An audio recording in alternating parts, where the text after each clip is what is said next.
I really can do whatever I put my mind to, and I believe the same is true for you.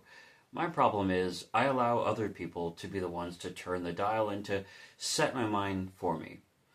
Hello, my name is Davon Raymond, aka Vonnie. Welcome back to Lazy Vlogs. I'm recording this very late at night, at like 11, almost midnight. I want to talk to you guys about my recent upload. I want to talk to you guys about decision making and this channel and my life and so on and so forth. So, I recently made a video talking about how I applied to get into the military, and hello there, I have some bad news. I was disqualified or DQ'd from joining the Air Force and the Air National Guard because they have the same medical standards. I was diagnosed 5 years ago with ankylosing spondylitis, or inflammatory arthritis, and unfortunately that was something that, because I have that diagnosis, and I have that diagnosis because I had a lot of pain 5 years ago, and also if you have the HBLA27 gene, then you are likely to have, hold on, that fan is a little noisy, just turn that off, there we go. But if you have the HBLA27 gene, you are very likely to have the diagnosis that I have. So that was something that the Air Force was just not going to let slide, unfortunately. And for me, this is going to be an issue that I have for the rest of my life because it's genetic. It can go down, like it can die down and be not so active, and I can live a normal life as I've been. But as far as like it existing in my body, I do believe this is a lifelong thing. So, unfortunately, I wasn't able to get into the Air Force. Now, I spent a couple of days just really thinking like, okay, so what do I actually want to do then if I'm not able to get into my branch of choice? I was feeling desperation, which is what we're going to be talking about a little bit in today's video. Part of my reason for even wanting to join the military is because, well, reasons I'm probably too embarrassed to admit fully, at least online, but I know the truth for my reasons for joining, and part of it is, again, desperation, feeling like I need to really make big moves right now so I can secure a future, and like I've said in the previous video, hopefully one day a wife and family and kids and a home, and I want to be able to make my life so where I can actually have those things and maintain those things. But there's more than one way to skin a cat, that is for sure. Not everyone who's ever been successful has been in the military. So continuing on with my journey with the military, I went to a joint recruiter office where I could speak with an Army recruiter, because I had heard that Army has the most, at least on the internet I've heard from people casually speaking about it, that they have the lowest standards or the most open waivers, I guess, for people with different issues. So Air Force being the most stringent and particular, and then the Army being the most open to medical problems, I guess, or different type of histories. So I decided, let's just go for the Army. And I didn't even think as far as like signing up and what job I was going to do, or enlisting rather. I just thought, let me just go speak to another recruiter, because I don't like the idea of this dream just dying because you have this diagnosis, and LOL, too bad. It was not something I wanted to let go. So I went to a joint recruiter office with the intention of speaking with an Army recruiter, and as I'm walking up, to get into the building, I see a gentleman wearing his camo, looking like an Army uniform, or whatever you call it. So I'm like, okay, hey man, like instead of just saying nothing, and I just see him, so I'm like, hey, I'm actually here to speak to an Army recruiter, and he's like, oh, okay, that's cool, here, follow me inside. And he ended up being a Navy recruiter, and I was like, oh, Navy? I was actually looking to speak with Army, and every recruiter is going to do this. They were like, okay, well, why don't you hear from us really quick, hear what we have to say about the Navy, and then you can go ahead and speak with the Army. So I spoke with them, and I let them know, hey, I was DQ'd from Air Force because of this diagnosis, and it is what it is, but I don't want my journey to stop there, so this is why I'm here, really to speak with Army, not really to speak with Navy. But honestly, I allowed myself to have this conversation with them and sit down. And I'm like, they're telling me all about the different opportunities for Navy and just, going on and on. And I'm like, really buying it because I am feeling desperate and frustrated for having been rejected from my, branch of choice. And again, feeling desperate because I feel I need to make a change today so I can change my life. I mean, I'm 29 and I'm trying to live my life like, I'm reaching into like 20 years from now thinking like, I need to set myself up now so I can, all these different comments from like people online and YouTube videos and blah blah blah, just like really affecting what I feel like I want to, need to, have to be doing right now, and my own pressure that I put on myself for feeling stressed because I'm 29, right? So I feel like I've had enough time of wasting and not putting my efforts towards making a better future consistently. So this felt like a great path for me to do. So back to speaking with the Navy recruiters, they know about the tattoo that I have on my neck, which is, non-compliant. And I was already prepared to laser that off, for the Air Force. So that was already like a discussion. That was not the reason why I was DQ'd. I was DQ'd because of my diagnosis. So when I said all this stuff, Navy was like, okay, well, we can kind of figure out a workaround for the tattoo. It's good that you're willing to laser it off, but we're not going to ask you to do that just yet. We're just going to see if we can do some type of workaround for that type of thing. So just for the record, you can't have a tattoo on your neck or hands that's wider or longer, bigger than 1 inch around, and this tattoo is like 2 inches around or 2.5 inches around or whatever. So it's like 2 by 2.5 or something like that. So it just was just outside of the range of being compliant. So I was always ready to get rid of this tattoo. I'm not really a fan of it, to be honest, anyway. So to do it in order to get into the military, specifically the Air Force, I was totally fine with doing that. So they said not really a big deal, but the arthritis probably is not going to look all that good.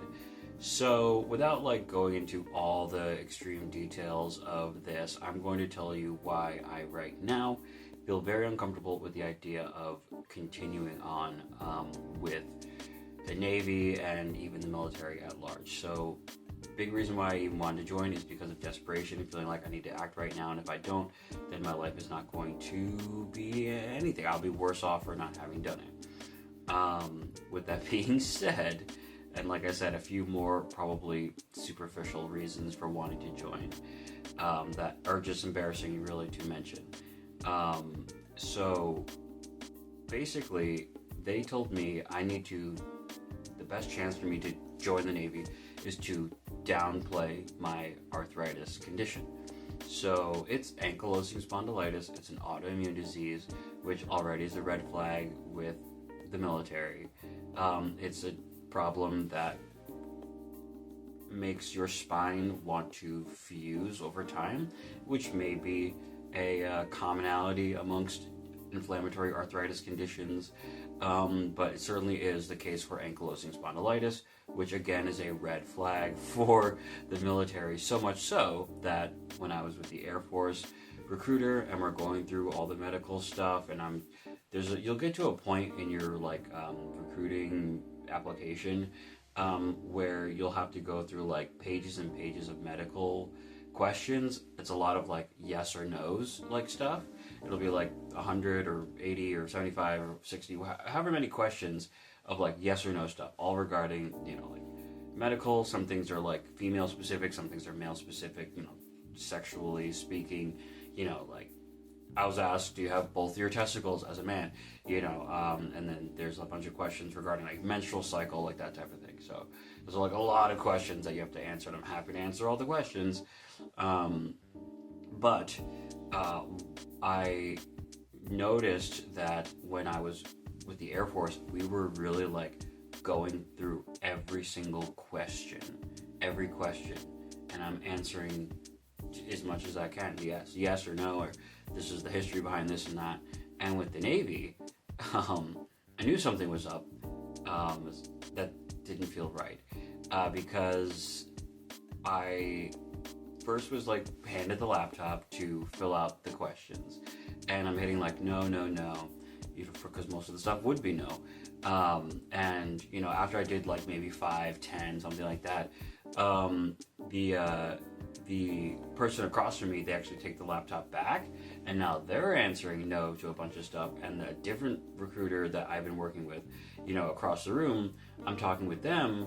Meanwhile, this guy, he's just clicking through all this stuff, and I don't know exactly what these are. Maybe he's asking, oh, what about this or that? He went through like 80 questions. I probably responded to barely anything. He's clicking through a bunch of stuff, which I definitely felt like, this, I get it. Like, we're trying to push me in. Like, I say I want to join the Navy, so it seems like they're just trying to do whatever in order to get me in there. Which at the moment I did feel uncomfortable, and I also was like, okay, well, maybe this is what it takes to get in, and we'll continue on that point. So this guy is talking to me about the different stuff and what's going on with the Navy, what's going on with me, and blah blah blah blah. So it's like I'm talking with this guy. Meanwhile, this guy is filling out all my stuff. And I remember back, in doing the Airforce application, that there were like deeper, further discussions regarding these different health things. So I definitely felt like uncomfortable with the situation. But again, my desperate need to join, because I need something big and changing and happening right now, made me feel like, let me put my feelings aside so I can get the result that I claim that I want. So one of the things that they wanted me to do is to downplay the arthritis. Now, the arthritis has not, that's not going to stop me from living a life that is happy and healthy and blah blah blah. Like, that is true. My truth is that the arthritis has not been so extremely terrible like in the beginning, or like when I'm not medicated, to where right now, because I take my daily pill, it has been managed comfortably, like 90% managed comfortably, basically 92% or something. Like, I feel so much different compared to when I was diagnosed and not medicated. So it is significantly better. So my recruiter recommended that I downplay it by not even calling it ankylosing spondylitis, but by saying it's mild arthritis. And I agreed, right? And the medicine that I have is a daily, once a day pill. And I also got a note from the doctor saying, I wish I could share it with you guys. I don't want to put my doctor out on the internet, but basically they were like, Devon is fit for the Air Force. I treat him for his diagnosis. He's currently being treated, blah, blah, blah. So the wording of that didn't look good to the Navy recruiter, because they thought, well, he's currently being treated, that seems like it's an ongoing problem, which it is, not to the degree where I can't work out, jog a mile or 2 miles, every other day, which is what I have been doing. To be honest, I have slacked on that in the past month, or basically since I got DQ'd from the Air Force. I did start to slack on that. But the reality is, they wanted to make it seem like, as far as the application, that the problem that I'm diagnosed with, which is a red flag, wouldn't be so bad, and I would still be able to, serve, and they shouldn't focus so much on the diagnosis. So what I don't like is that they were like, yeah, so, your medicine is just as needed, right? Because if we put that it's as needed, then, it's not going to be as bad as what it actually is, which is daily. So I've noticed, if I make a mistake and I don't take my pill, right?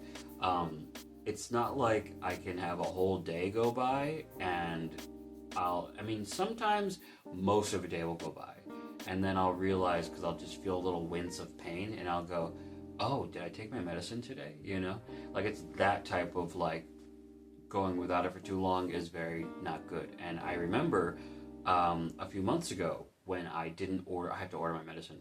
Right now, when I didn't order my medicine and I went about 10, 11, 12 days without, about 10 or 11 days without the medicine, I was very quickly reminded that I have a condition. So when they were pushing it to be like, okay, well, let's just downplay the arthritis and look, it's we'll just say as needed because that's gonna make it seem not as bad.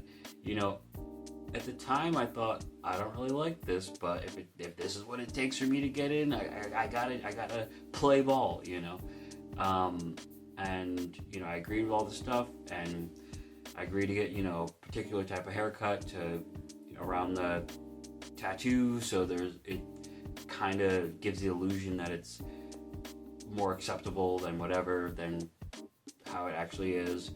That's with respect to the tattoo being in the hairline, because they shaved my head a little bit for me to get this stupid tattoo, so that's not like compliant as far as Navy standards go.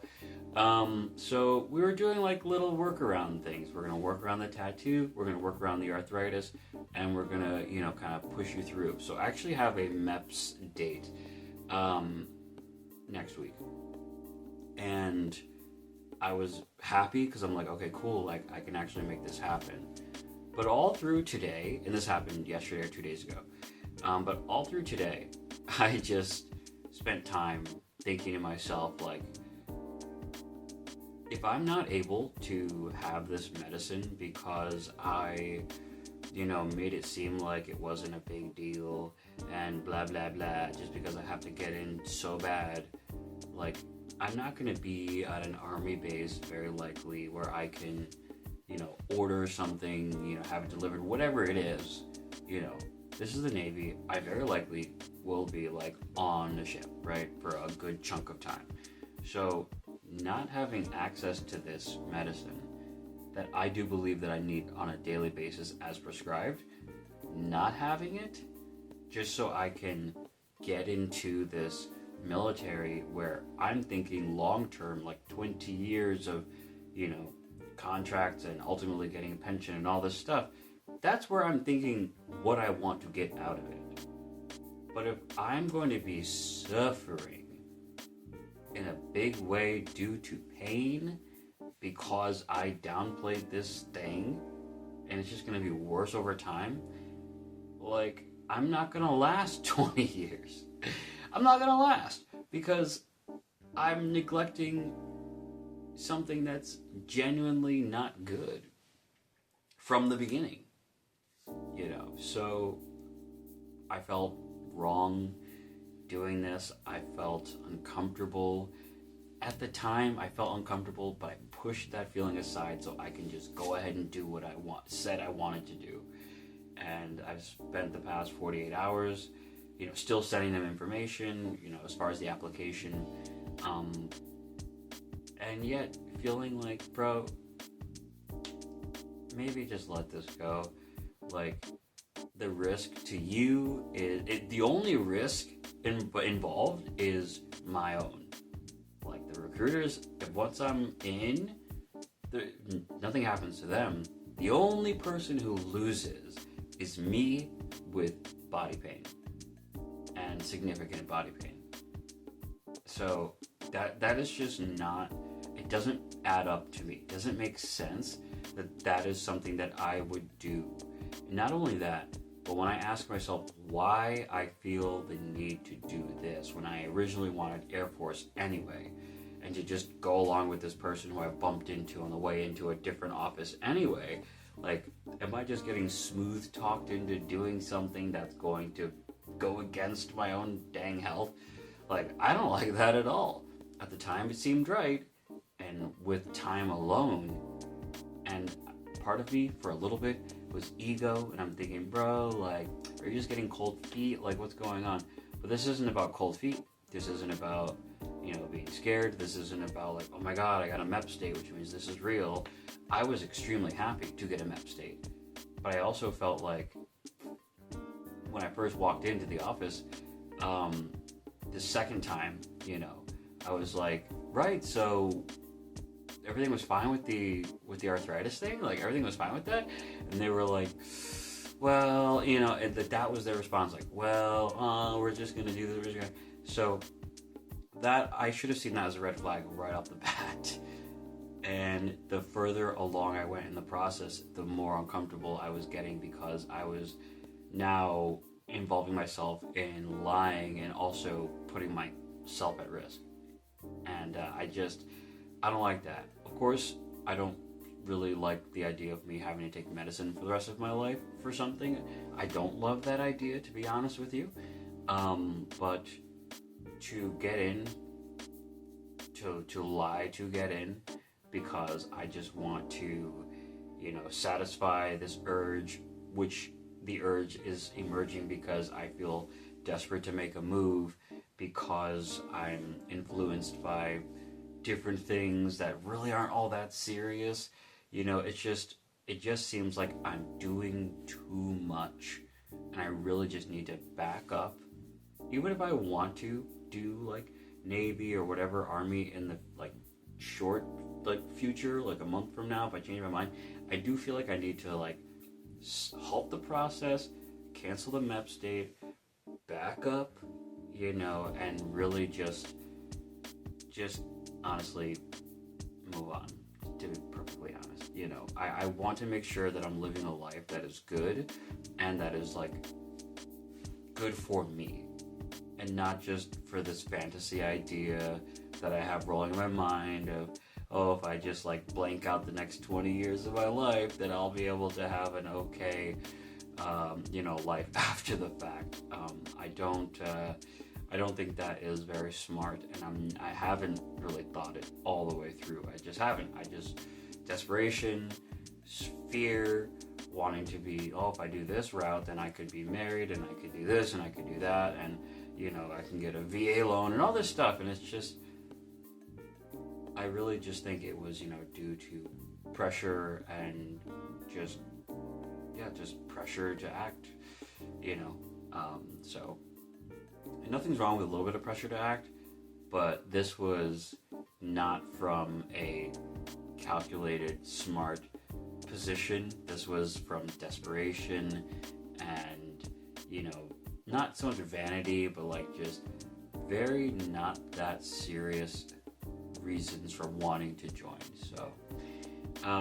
So I have yet to let them know that, I texted him. I texted the guy earlier today, and I was just like, honestly, it doesn't feel right to be dishonest about the medicine that I need.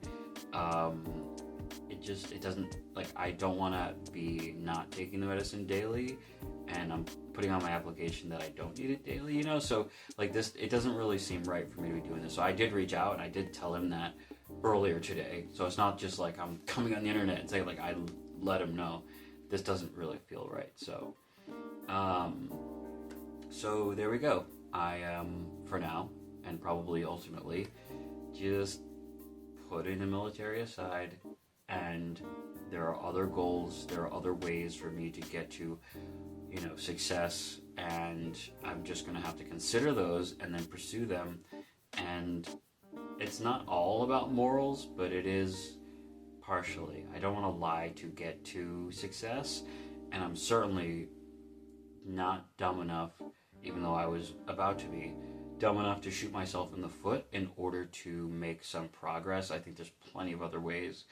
And there's another video that I'm going to be uploading alongside this video, discussing, just how and just where my head is at regarding, my life, the way I view myself, my personality, my perspective, how life has been. I want to give you a nice, good update video. But this was the military, this is what's up video. And for everyone who checked out the first one, I would just say thank you so much. This is probably the end of the military journey, but I really appreciate you guys, liking, commenting that first video. I appreciate it a lot. A lot has happened over the past, 8 days since I've uploaded that previous video. A lot has happened. I got rejected from the Air Force. I got, I spoke with the Navy recruiter. They put me through all this, conversations and feeling good. I'm sending in all my details, and I'm getting a MEP state for next week, and things are just moving right along. They like my PICAD score. I'm like, things are just moving right along, but I was just allowing myself to slide down this slide of, I guess this is what I want, that's not, I really needed to pause and look around and see what I was actually doing.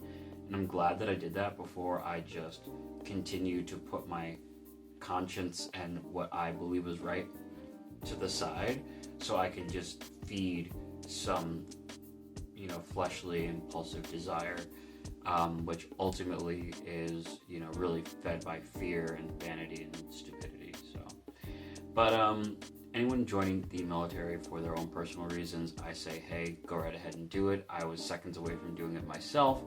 I tried and failed and all that. So, I think there's a lot of goodness to it. But I would say in anything that you're doing in life, military or otherwise, really ask and be honest with yourself. Why am I doing this? Why am I doing this? And as you truck along through the steps of doing it, I would say check in with yourself and make sure that you are doing yourself the honor of honesty and respecting yourself, and making sure that you're actually going to benefit in the end. And I don't mean at the very end, I mean along the way. You are not going to be pushed aside so you can have something. You matter. Your health matters, your life matters, you matter. So with that being said, I appreciate you guys so much for watching this video, and I hope that you do subscribe. And if not, don't worry, the algorithm will let you know when I post another video. But until then, or rather until next time, thank you so much for watching, and peace.